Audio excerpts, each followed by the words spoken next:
Hi, hello, it's Nikki, and welcome to my messy bookshelf. Today I'm here to share my weekly wrap up, but also my March recap, my March wrap up, if you will. So I had a pretty great month, I have to say, with reading this month. So I will just quickly share the stack of books that I have been reading / read this month.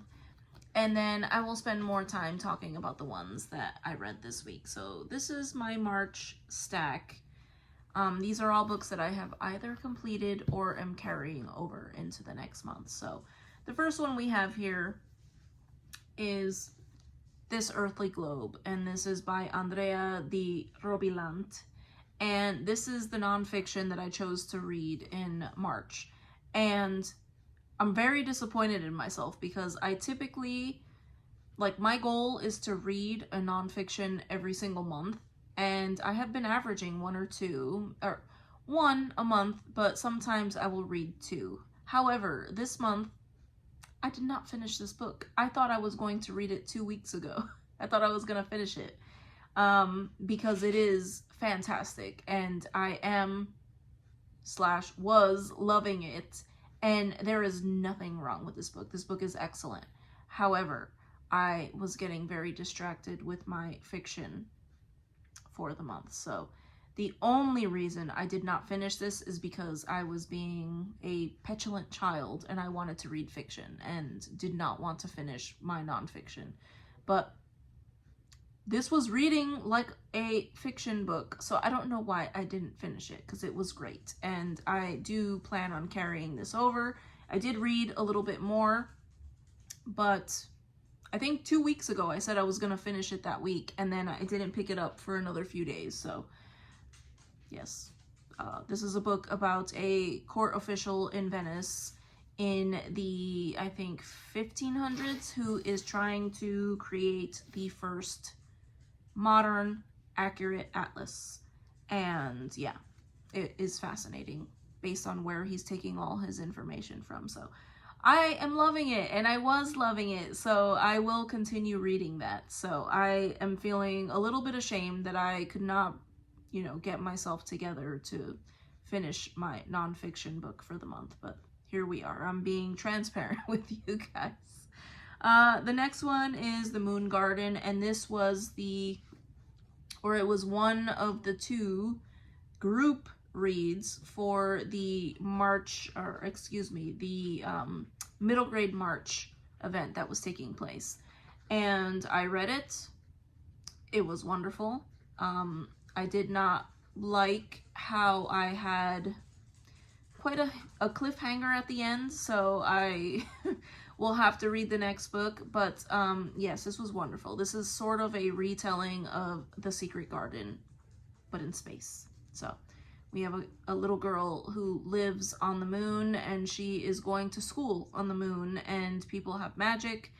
And long ago, the reason why people left Earth is because plants became toxic. And she has not manifested her magic yet, and she stumbles upon a garden on the moon. So it was great, and I really enjoyed that experience, and I will definitely be reading the next book in the series. Another one that I read was The Witch's Boy by Kelly Barnhill. This is a book that was sitting on my shelf for a long time, and it was a little bit embarrassing because I had read other Kelly Barnhills since this one went onto my shelf. So really enjoyed it. Another one for middle grade March, and this one was about a little boy who is a twin brother, and he and his twin brother went onto the river. They made a raft, and only one of them came out of the river. And so his mother has magic, and he meets a little girl who is the daughter of the person who is trying to steal the magic from his mother. And together they have to make their way across a very scary forest. And it was very heartwarming, just like all the other Kelly Barnhill books that I have read. So really enjoyed this one. And yeah, I feel like middle grade, I always get that heartwarming, despite the adventure, the magic, everything that's happening, there's always some sort of heartwarming thing happening. So The next one I read was one that I loved, Small Spaces, and this is by Catherine Arden. And this one is the first in the Small Spaces series, another one I read for middle grade March, and I have since continued the series this month.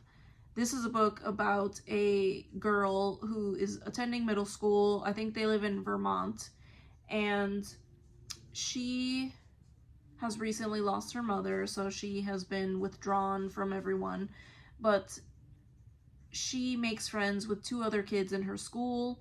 They go on a field trip. There are scarecrows at the place that they go. It's a farm, I think, that they go to. And her friends get caught on the other side of the mist. And they have to make their way back home to save all of the rest of their classmates. So this was so incredibly spooky and scary, and I think middle grade horror is like my new obsession because it was terrifying, but I knew that it was going to have a satisfactory ending. So for me, who I kind of enjoy that spooky sensation in horror, especially like supernatural, excuse me, my dogs are here.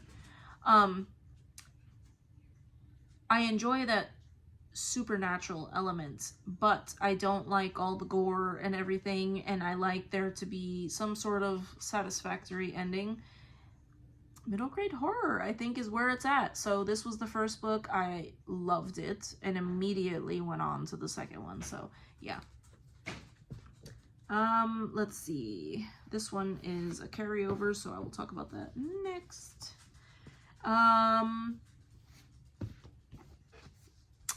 I finished Still Life by Louise Penny, and this is the first book in the Inspector Gamache series. And I was very skeptical about it because I know that this is a super hyped series. People love this series. I have never heard anyone talk negatively about this series, so I was a little bit nervous going into it, especially being such an Agatha Christie fan. So she has spoiled me from mystery, I think, forever, but I read this. I loved it. I loved it a lot. So this is the first book, like I said, in the Inspector Gamache series, and this takes us to the town of Three Pines in Canada. And we have an elderly woman who is found murdered, and we have Inspector Gamache trying to solve that murder. And we start to get to know all of the inhabitants of Three Pines, and I really loved a lot of the characters. I really liked Inspector Gamache, and I thought that the way Louise Penny talked about grief in this book was very special because as someone who has dealt with grief, I have a hard time when people are trying to describe it and it doesn't quite hit the mark. And I think that she did a wonderful job in here. So that was something I was not expecting in a mystery book, but yeah. I can see why people love this series, and I have gotten the next book in the series. So the next one I have is Dead Voices. This is one I just finished, I think yesterday or the day before, and this is the second book in the Small Spaces series, and another middle grade book. A lot of middle grade. It was middle grade March, okay? But this is the second book in the series, and we have our main character, Ollie, and her 2 friends that she made in Small Spaces, and they are going to a ski resort. But all is not as it seems, and this is basically a haunted house story with our 3 protagonists, and I loved it. I loved it a lot, and I will be continuing on with this series. I think there's only one more book in the series, which I do own. I do own it, and I am hoping that there are going to be more books. I don't know if there are more books, but I know that I already owned. I owned the first 2, and then I think I bought the 3rd book. So I'm really hoping that this series continues because it is so incredibly spooky. But I know that there's going to be a satisfactory ending. So really enjoy these ones. And then we're coming down to the end here. I have been reading this month for my classic pick this month and for my mammoth pick this month, I have been reading Don Quixote. And I don't want to say too much because I do plan on making a separate video about this book. I have not quite finished it yet, but we are well on our way. We are on page 726. This book is going to be one of my great loves, I think. This book is... I don't even want to talk about it. Let's just say that this book is an adventure story. It is funny. It is thoughtful.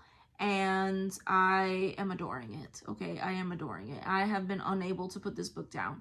And I am loving this book so much that though I am pairing it with the audio version, I find myself, and I typically do this when I'm pairing with audio, but more so with this book, I am going back and rereading any portions that I listen to on audio and vice versa. I am going back and I am listening to portions that I have read physically because it is just so funny, and the translation that I am listening to is different than the translation, so it's funny to see, you know, basically the same, but some of the different phrases and words that are used, common expressions and things like that. So it has been wonderful, and it just makes me happy. I am loving this book, so I plan on talking more about this one, but I am not finished. I was hoping that I would get closer, but again, this is like a 1,000-page book, and a 1,000-page book, so we are getting close. And it has been distracting me. And then the next thing I have here is The Secret Garden by Frances Hodgson Burnett. This is one that I have been reading with my daughter. However, as much as I thought this was going to be super fun to go through all of the, you know, things that you can manipulate and all of the things that you can look at in here, we have been enjoying the audio version. So we have been listening to the audio. We did not finish. We are only on chapter 5 or 6. I can't remember, but we are listening to it in the car to and from school and on the weekends when we go places. So, I don't know. I guess it's because I cannot read a Yorkshire accent correctly. So it has been very fun to listen to the audio version in the car. And yeah, the narrator in the audio that we're listening to, she does a wonderful Yorkshire accent. So that has been very fun because I find myself pausing every few minutes to explain what the narrator is saying, because obviously I would pronounce it differently when reading it out loud. But yep, we are on chapter 5 of The Secret Garden, and we did not finish, so that is another carryover because we are enjoying it very much. And finally, we have Ordeal by Innocence by Agatha Christie. This is one of her standalone books, and it has been a goal of mine to read all of her standalone books because I have read all of the Hercule Poirots and all of the Miss Marples, and I have not read all of these standalone books. And yeah, for March Mystery Madness, this was sort of a goal of mine. I am, like I said, trying to get through all of these standalones, and I did start this one, and I think I'm about halfway through. So as usual, it sucked me in, and you know, that's basically a sitting. So I think that I may actually finish this one today, but I don't even want to say that because I thought I was going to finish This Earthly Globe in one sitting afterwards, and I did not. So this is one that I know that I'm going to finish this week, but maybe today, we'll see. And this is a story about a man who was convicted of murdering his mother, and after he dies in prison, it is found that he has been wrongly convicted. So yeah, I actually don't know who done it. I don't know who done it, and I enjoy when that happens. I forgot to mention that in the first book of the Inspector Gamache series, Still Life, I did actually figure out who done it, or I did guess who done it. but it did not detract from my enjoyment of the story. So I did figure out who done it before the end. Have not figured out who done it in this one. So I guess we shall see. Like I said, this did not detract from my enjoyment from this book. It is not necessarily that I don't like books where I guess who done it. I think it's the reasons and am I correct? You know, I never know till the end if I figured out correctly who done it. So I do enjoy that aspect. But again, I'm reading this one and I will carry this over into April. So that is it for what I have been reading. I have some plans for April.